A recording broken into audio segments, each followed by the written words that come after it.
All right. We are live from the Senior Bowl Draft Nerds podcast here with my boy Jordan. You know what we do here. We are wrapping up day 2 of the pod, and we're gonna give you guys some quick takeaways. We won't be on here long, but we'll probably be hooking this thing up a little bit later. But we got to talk about some quick takeaways, some guys that we saw that we were impressed by, some things that we were surprised. Some surprises, I would say, and just some all around good football. What you think? I mean, my biggest ones, I said it today. The music's getting a little loud, but today I thought Barryon Brown, Ted Hurst, and Malachi Fields earned themselves some money on the field. 3 of them with complete 3 different ways to play wide receiver. I wish they would play together because it's so fun to watch them play, and they're all dominating in their own ways, but they've each made themselves some money today. Should rise their stock. Yeah, absolutely. Always networking, always working. So for me, man, Ted Hurst. Again, I mean, if you follow me in Spaces, obviously I already said his name, but I just can't stop saying his name. He's so smooth as an athlete, big, physical, 6'3" and a half, long arms, can go up and catch the ball at his highest point. I was joking with someone when he comes out of his breaks, he literally looks like he is moonwalking and gliding while everybody else is just trying to react. It's Unbelievable. So yesterday, everyone saw the clip that went viral of him catching the ball with one hand over the shoulder, but he's so much more than that, right? He had a deep out earlier in practice, and nothing special, right, as far as the route. But when you watch him run that route, it was against air, but I'm gonna tell you, he was so smooth, breaking it off at the top of the route and catching the ball. Leaving just a little bit of space before going out of bounds. I mean, he's unbelievable. So shout out to Ted Hurst. Jennings Dunker is another guy earlier in practice that I thought he was playing right tackle, and he really handled those edge guys really well, locking out defenders, not allowing pressures, physical at the point of attack. But he sticks with his blocks, which is something that I really enjoy watching with Jennings. Speaking of, you got Ted Hurst right here. Ted Hurst blocking. Yeah. One-on-ones over there. Absolutely. Offensive D-line. We got one-on-ones going on right now as we speak. We got Bill Curl over here. We got Jordan. We got Jay over here. He's booting up. Ladies and gentlemen, Bill Curl in the flesh. He is here. He is physically here. This is all physically. Yeah, we're all look at that. Look at that. All get in. Let's just all get in, man. Have a party on Draft Nerds podcast. We don't need to use the extra Wi-Fi. We're all here. So it was just me and Jordan were just giving our things that we saw, quick takeaways. Yep. Bill, give us some quick takeaways. Like who surprised you, who looks the part, and maybe anyone that you disappointed by. I would say people mostly confirmed what I thought. Mm-hmm. Generally speaking, with very few exceptions, does somebody suddenly become someone different than who they've been? Mm-hmm. So if you've been watching these players on tape for years, you rarely say, oh my gosh, this is someone wildly different than the person I've been watching for 3 or 4 years. Mm-hmm. For those that are new to Ted Hurst, there's room for you here in the Ted Hurst world. He's been good forever. I think that we saw a lot of some of the defensive line group help themselves, but Zion Young's been the same Zion Young for a while. He's been good. Mm-hmm. I think we saw people step up and try to do things that maybe they hadn't done before or hadn't been asked to do before. And when a player is asked to do something different, sometimes wildly different from what they've done in the past, one of 2 things happen. Either you realize, oh, this is something new and it looks new, or I remember when they asked a great example, right? Future Hall of Fame pass rushers are suddenly asked to play middle linebacker, right? So when Von Miller was here, they didn't have him play outside. They didn't have him play DN. They said play Mike linebacker. And he played middle linebacker and looked pretty good playing middle linebacker. Now, it would be a waste to play Von Miller at middle linebacker, but he came to the Senior Bowl and looked good doing it. So you find out sometimes things like that about a player. Nussmeier is the most polished looking of the quarterbacks, but you can see his clear limitations. Taylon Green is the opposite, right? He has all this talent, but you can see his lack of ability to work quickly through progressions and to see sometimes where receivers are in relation to the defense. I think that Bryce Bechter, right from Oregon, has had a solid week. I think that he's a guy that has to decide if he's going to play baseball or football. Terrific baseball player. He's been playing professional baseball in the past, so he has a chance to, I guess, decide which he's going to be. I think that we've already talked, about some of the guys that helped us. I like Jaden Ott. Jaden Ott was a guy I really liked at Cal, and then he sometimes got lost a little bit in the sauce at Oklahoma, but you can see what people liked about him. You saw the quickness and the suddenness. You saw he can catch the ball. He didn't always catch the ball as well as he's capable of here, but you can, if you saw some of the catches he made in the past, he can catch the ball. I think the defensive line group is a little ahead of the offensive line group, speaking as a whole. I think that 3 or 4 of the defensive linemen here will go in the top 100. A couple will go in the top 50. I think that we probably will see at least 2 of the quarterbacks here at least have long NFL careers, perhaps not as starters. And then some of them will not have long careers, to be perfectly honest, at least not in the NFL. I like not as a player. Right, yes, at least not as a player. I'm a big fan of Kevin Coleman. I think that Yeah, I do too. I think that he's going to have a really, really long career. I think he'll start as like a wide receiver 3 and turn into a wide receiver 2 over time. And if you're looking for I hate to make lazy comparisons, but Luther Burden is a lazy comparison, but you can see a lot of the same qualities. He's not quite as explosive after the catch as Luther was, right? I mean, who is, right? Luther Burden was a guy that, if you watch his high school tape, I think he had 11 punt returns. I think he took 6 of them back for touchdowns in his high school career. That's who Luther Burden was. So he's not quite that, but he's really, really good. Really sudden and elusive route runner, really good hands. We saw a couple of good hands catches. Obviously, Hurst got raved about for the catch Coleman. of the day. There's Coleman. And that's my guy Coleman with a really Coleman. nice catch. I'm a huge fan, as I said before. Jacoby Lane's had a good day. I think the wide receiver group as a whole has probably been the most consistent group a whole of all the position groups. Listen, I interviewed Kevin Coleman this morning at the I media love day, and he said, so I said, well, give me your favorite route. He said, go ball. I want to score. I just wanted to score. And he said, so another guy asked him, there have been reports of you being pigeonholed as a slot receiver, and he rejected that. Obviously, he said, "No, I'm a receiver." He said, "I can play outside, I can play inside. Yeah, whatever you need me to do. I want to score." He was like, "Either give me a go ball or give me something like a flat, like a pass in the flat where I could just get the ball in my hands and make plays." And you're seeing that right now in the one-on-ones. Guys are just making plays. Really stock up on Kevin Coleman. Yep. Stock up on Ted Hurst. Lord. Yeah, I'm glad the rest of the world is finally, paying attention to Hurst, who's been good forever. Right? Us draft nerds been heavy on it. Yes, sir. Yes, sir. Yes, sir. When we put our draft nerd stamp of approval, normally it's a good sign. He came out of the box playing at a high level as a freshman and just got better and better and better. So he's got highlight reel catches all throughout his career in college, and he did it sometimes even playing up in level of competition. So if for some reason, first of all, Georgia State is a good program that plays against other good programs. Like I don't just because it's not the SEC doesn't mean you're not good. But he played against the SEC. Like it's not like you have to. He played against SEC defensive backs and more than held his own. Yeah, absolutely.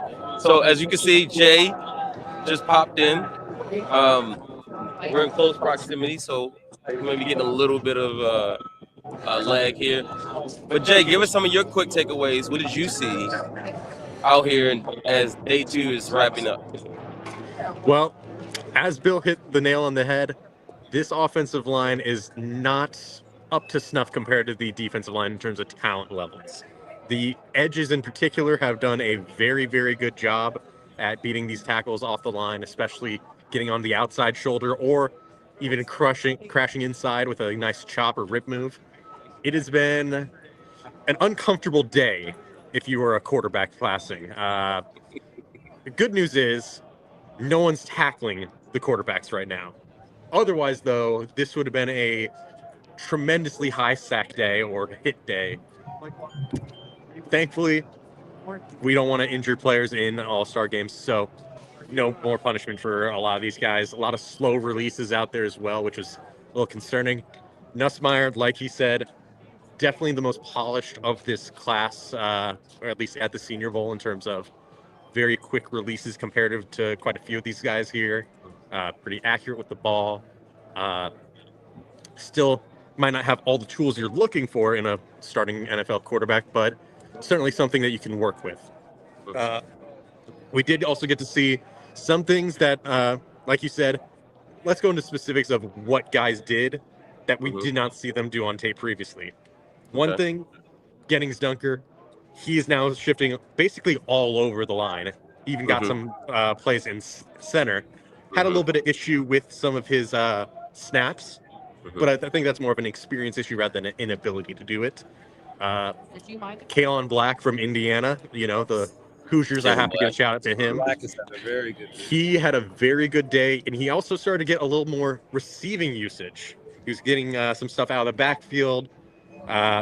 He was not used at all at Indiana as a receiving back, and very little at JMU either. So finally kind of starting to see it. It might have been not a skill limitation, just a role limitation for him, potentially, which that could be a very big boost to his stock, especially in a running back class that is not quite the same standard as last year's one for a good perspective, but he's got a good chance to rise up on the day 3 boards and make a very big name for himself if he tests very well at the scouting combine.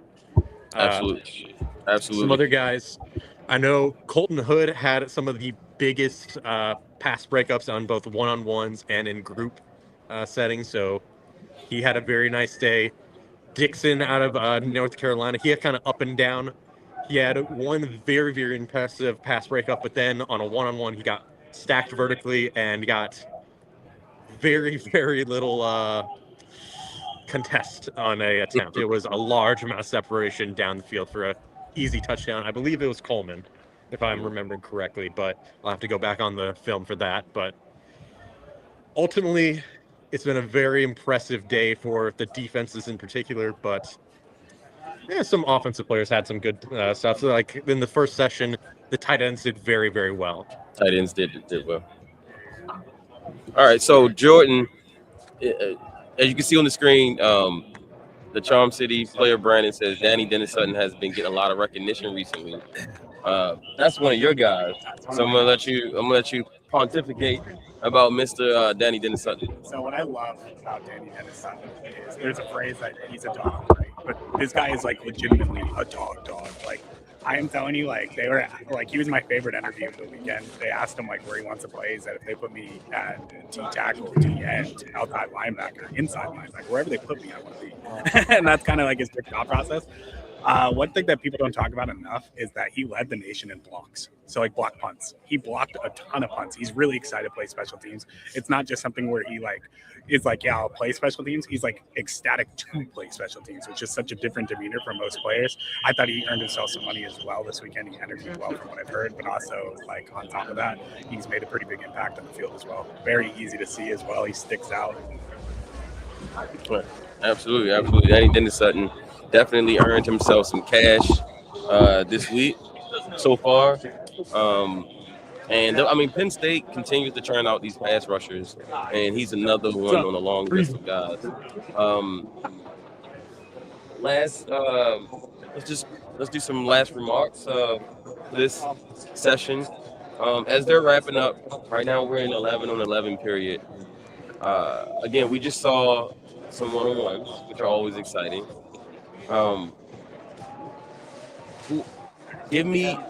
Each of you give me one player, your favorite player this week. Just one player.